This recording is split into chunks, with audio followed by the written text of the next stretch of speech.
Good morning students, आपको आशीष inter college के math class 12 में हार्दिक स्वागत है। आज हम यहाँ अभी तक इसके पिछले कक्षाओं में लेक्चरों में हमने सीखा था क्या अस्पष्ट फलन अथवा प्राचालिक फलन का अवकलन जो निहित फलनों के अंतर्गत आता है। आज हम क्या सीखेंगे? अस्पष्ट फलन अथवा प्राचालिक फलनों का अवकलन। यहां एक नाम दिया है प्राचालिक, तो क्या है प्राचाल? प्राचाल क्या है इसको देखेंगे। कभी कभी आप देखते हैं, कभी कभी किसी वक्र पे, मान लीजिए कभी कभी किसी वक्र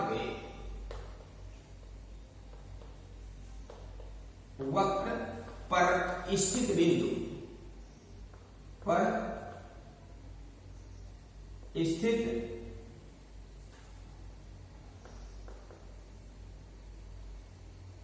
क्या लिखना है यार, स्थित बिंदु जैसे स्थित बिंदु का मतलब क्या लिखना है? स्थित बिंदु x और y क्या है? बिंदु के x तथा y के निर्देशांक, y के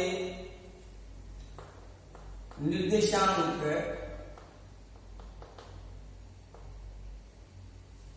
तीसरे चरों के पदों में होता है। क्या होता है? तीसरे चरों की पदों में होता है,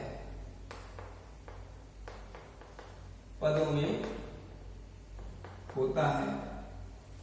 ठीक, या व्यक्त किए जाते हैं। तो तीसरे चर को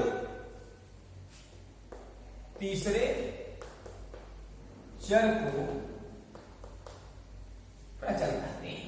क्या कहते हैं? प्राचल कहते हैं। ठीक, कहने का तात्पर्य कि जब हम देखते हैं किसी वक्र पे स्थित बिंदु x का मान y होता है, x का मान y का मान किसी तीसरे पदों में व्यक्त करें, इस तीसरे चर को ही प्राचल कहते हैं। पैरामीटर जिसको बोलते हैं, जिसे फॉर्मूले में है y² बराबर 4ax। अब इसमें x बराबर a² y बराबर 2ap कर दिया जाए तो तीसरा जो चर है वो t आ गया। इस प्रकार के फलनों को अस्पष्ट रूप में दिए रहते हैं, इसी को कहते हैं अस्पष्ट फलन। ठीक, तो आइए देखते हैं कैसे इसको हल करेंगे। बाकी जो रूल हमारा है वही है जो पुराना रूल है। जैसे एक एग्जाम्पल हम लेते हैं, यहां आपके समझ एक एग्जाम्पल के माध्यम से आपको बताने की कोशिश करेंगे। अगर आप चाहें तो क्रियाविधि भी लिख सकते हैं इसका, तो क्या कोई बात नहीं। जैसे कहते हैं क्या, यदि y बराबर, यदि y इक्वल दिया गया 3t² minus 7t plus 1 and x बराबर दिया गया, x बराबर 3t³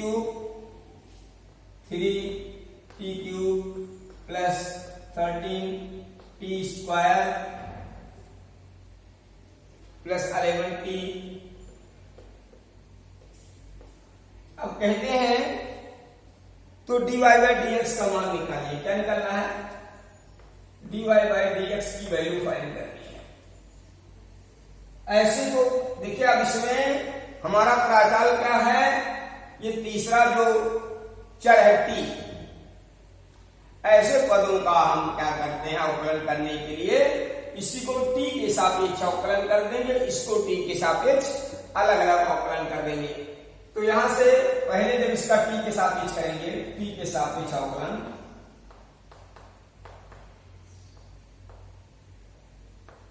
अवकलन। तो देखिए क्या हो जाएगा, dy बाई dt बराबर यहां से जाएगा d dt 3t square minus 7 d dt t plus d dt 1। अब इसका क्या हो जाएगा, 3 इंटू 2t माइनस 7 प्लस 0 अर्थात 6t माइनस 7। ठीक, ये हो गया हमारा dy by dt, equation number 5। ठीक है, दूसरा क्या है कि इसका करेंगे तो d dx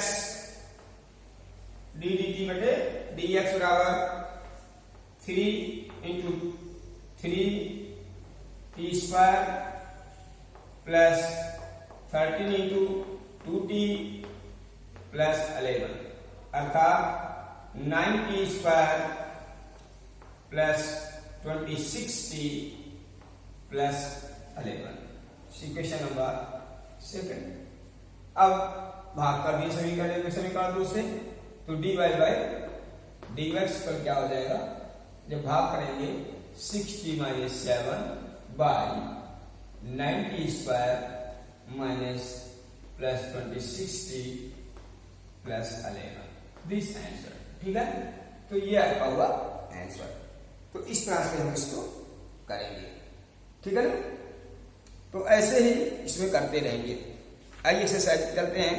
बाकी देखिए जब यहाँ हम एक्सरसाइज आपसे करवाते हैं तो जो क्वेश्चन हमसे छूट गया, मान लीजिए हम छोड़ दिए, नहीं किया, और फर्ज कीजिए आपको नहीं भी आ रहा है, तो ऐसे क्वेश्चनों को आप टिक लगाएं। और जब ऑनलाइन क्लास पढ़ाते हैं मंडे, वेडनेसडे और फ्राइडे, ठीक, उसमें आप उन क्वेश्चनों को पूछ सकते हैं। ठीक है ना, क्योंकि उस दिन इसीलिए पढ़ाया जाता है, कुछ नई चीजें पढ़ाएंगे, और जो आपको नहीं आता है उसको हम क्या करेंगे कि बताएंगे। ठीक है ना, तो ये ध्यान रखें। तो आइए एक्सरसाइज में करते हैं। एक्सरसाइज 8.8।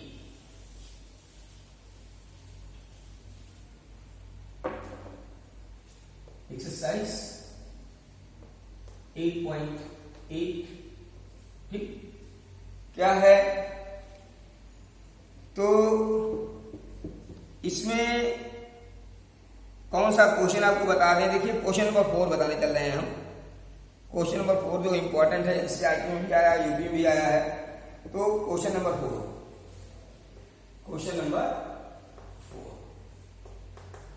क्या कह रहे हैं क्वेश्चन नंबर 4 कि x बराबर ab स्क्वायर और y बराबर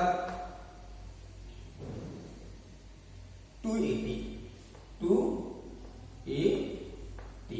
ठीक है, इसका हमको अवकलन करना है। क्या करना है, dy बाई dx का मान निकालना है। ठीक है ना, dy बाई dx निकालना है। तो आइए पहले t के सापेक्ष अवकलन कर लें। सापेक्ष अवकलन करने पर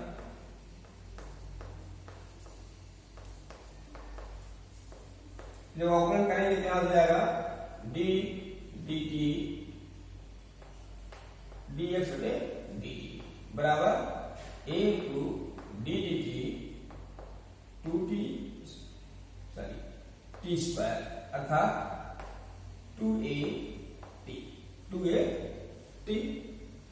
ये हमारा हो गया dx बटे dt, इक्वेशन नंबर 5।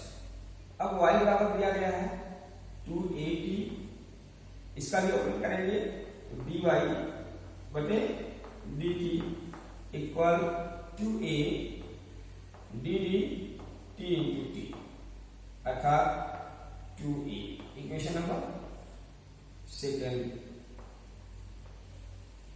अब क्या लिखेंगे, समीकरण 1 में समीकरण 2 से, समीकरण 2 में समीकरण 1 से भाग करो, 1 से भाग करने पर। तो भाग कर दिया। अब देखिए जब भाग करेंगे तो यहां से क्या हो जाएगा कि dy by dt upon dx बटे dt, और यहां से 2a बटे यहां से क्या हो गया 2at, ये कट गया। यहां से क्या है dt कट गया, अर्थात बचा क्या dy by dt dx equal 1/t, या आप इसको कह सकते हैं t इनवर्स। ओके, ये कह सकते हैं आप। This is answer. ओके, आइए नेक्स्ट क्वेश्चन। कौन सा क्वेश्चन करना है आपको?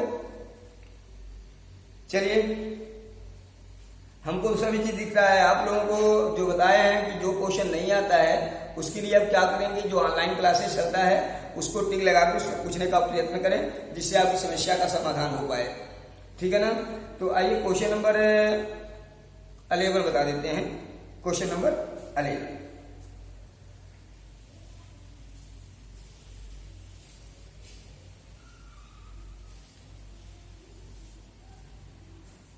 क्वेश्चन नंबर 11 क्या कहता है, dy बाई dx का मान निकालिए। तो इसका कौन सा पार्ट आपको हम बता दें, दूसरा या पहला पार्ट बता दें? तो चलिए इसका हम आपको पहला ही पार्ट बता देते हैं, थोड़ा सा डिफिकल्ट है। तो आइए क्वेश्चन नंबर 11, ये क्या कह रहे हैं, dy बाई dx आपको फाइंड करना है, जबकि दिया गया है x equal √1 plus t and y equal दिया गया है 1 माइनस टी, √1 माइनस टी। ठीक, अब देखिए यहां से क्या कर सकते हैं कि डायरेक्ट करंट t के सापेक्ष करते हैं, तो हो जाएगा dx बटे dt, यहां से हो जाएगा ddt या ddv, और u के 1/2 इंटू ddt 1 प्लस t। ठीक है, तो यहां हो जाएगा 1/2 v 1/2 इंटू इसका करेंगे तो हो जाएगा 1। ठीक, अर्थात 1/2 √1 प्लस t। ठीक है, अब यहां से करेंगे y बराबर √1 प्लस t। ठीक, तो dy by dt equal direct कर रहे हैं 1/1 plus t, sorry 1 minus T क्यों प्लस टी है, 1 माइनस टी है, और यहां से हो जाएगा -1, अर्थात -1/2 √1/t। ठीक, अब भाग करेंगे वही, तो dy बाई dx हो जाएगा बराबर -1/2 minus T upon 1/2 1 plus T. 2 cancel हो गया, यहां से क्या हो जाएगा -√1 plus T upon 1 minus T. ठीक है, ये आपका हुआ आंसर। ठीक है ना? तो इस तरह से आंसर हम निकालेंगे इसको। ठीक है,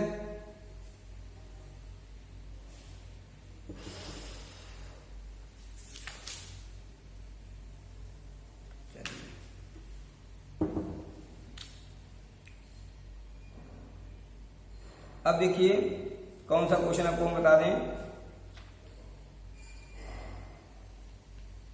क्वेश्चन नंबर 12 बचा हुआ है। चलिए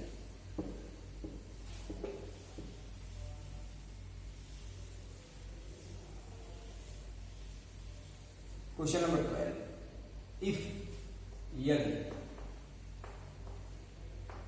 x इक्वल दिया गया है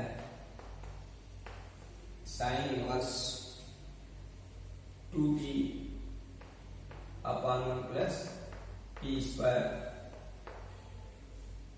ठीक,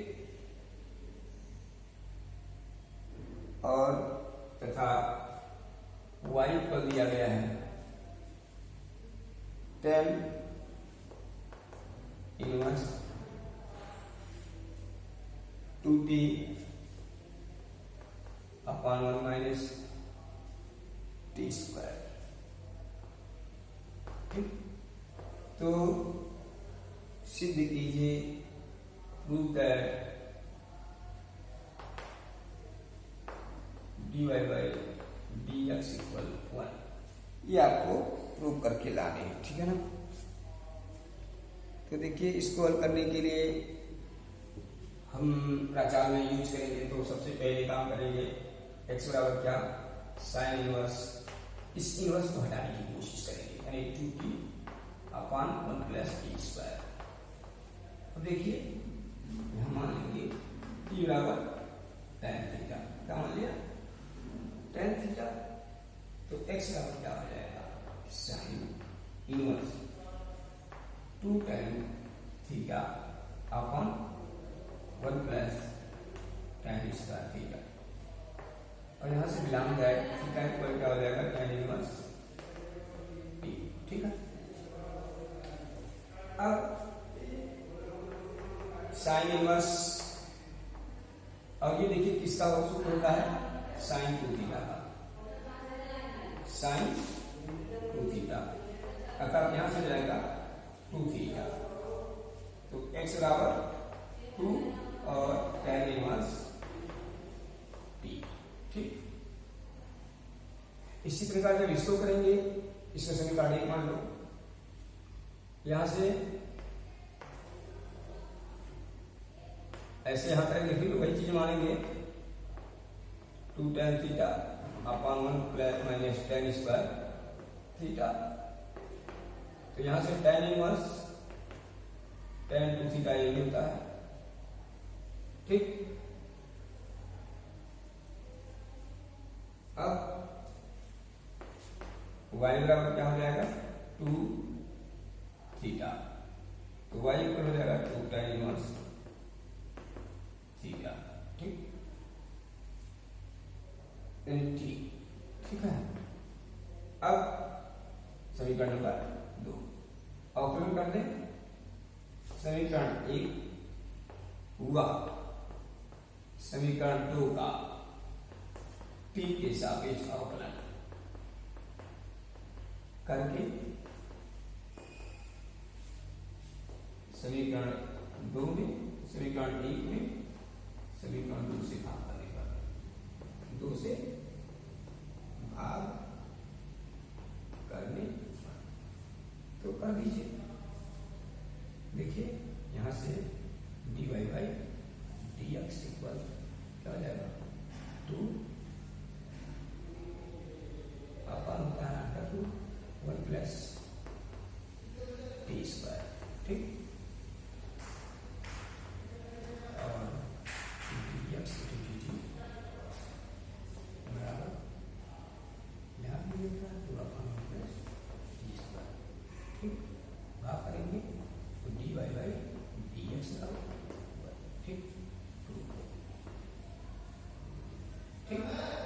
ये आपका होगा आंसर। तो इस प्रकार से हम ये सारी समस्याओं को हल करने की कोशिश करेंगे, ठीक है। अब इसके बाद जो है वो क्या है हमारा, एक फलन का किसी दूसरे फलन के सापेक्ष अवकलन करना। चलिए,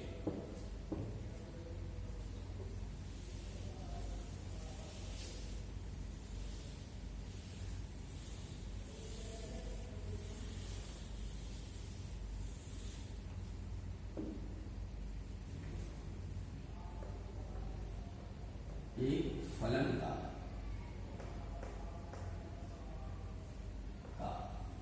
दूसरे फलन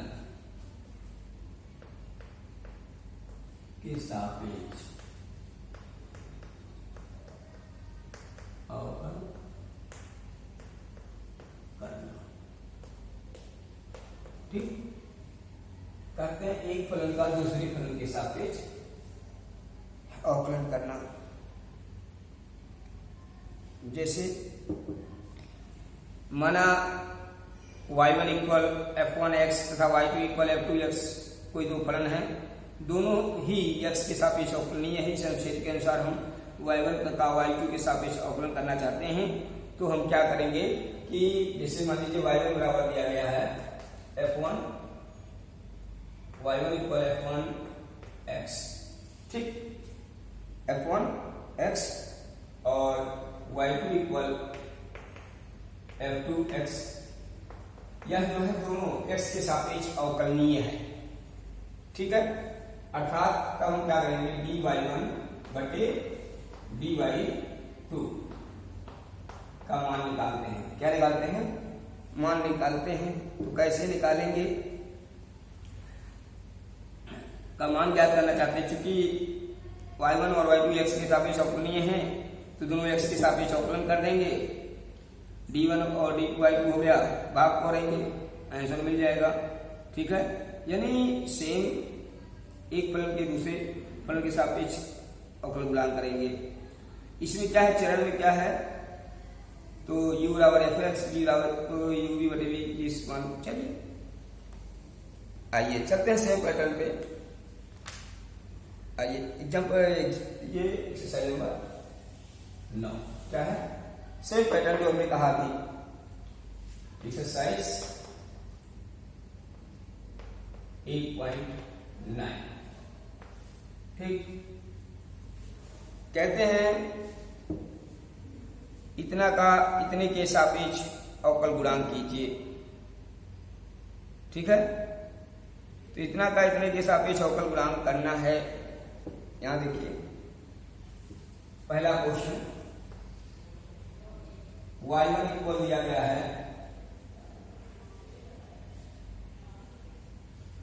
y1 equal x power 6 plus 3x square minus 9 और y2 बराबर 2x power 5 plus 7x cube plus 11x square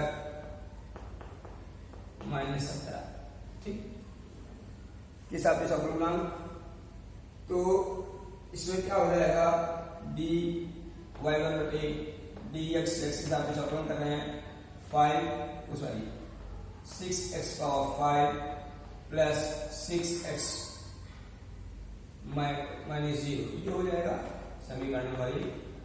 और y2 dy2 बटे dx इक्वल हो जाएगा यहां से 10x power 4 plus 21x square plus 22x, ठीक, ये हो गया। अब dy1 बटे dy2 तो 6x power 5 plus 6x upon यहां से क्या हो जाएगा 10x power 4 plus 21x square plus 22x, ठीक है। इसको क्या करेंगे, 2x कॉमन तो 6x कॉमन ले लें या 2x कॉमन ले लें, नहीं करेगा तो x कॉमन ले लें, 6x कॉमन ले लें। तो 6x जब कॉमन ले लेंगे तो यहाँ x पावर 4 प्लस 1 बचेगा और यहाँ से x कॉमन ले लेंगे तो 10x power 4 plus x cube 21x plus 22 x का गया, अर्थात क्या गया 6x power 4 plus 1 by 10x cube plus 21x plus 22, this is answer, ठीक है। तो इस तरह से हम इस क्वेश्चन को सॉल्व करते हैं। Okay, any problems? अब देखिए कुछ एनी प्रॉब्लम्स, अगर किसी भी प्रॉब्लम्स क्रिएट होता है कोई क्वेश्चन में तो उसको आप लाइव वाले क्लास में यानी मंडे, वेडनेसडे एंड फ्राइडे को आप टिक लगा के रखिए, उसमें आप कन्वर्सेशन करके मुझसे पूछ लें और तत्काल उसका आंसर आपको हम दे देंगे, या फिर आप मैसेज करके मेरे पर्सनल व्हाट्सएप पे आप उसको पूछ सकते हैं। Thank you. आज के लिए इतना ही। धन्यवाद।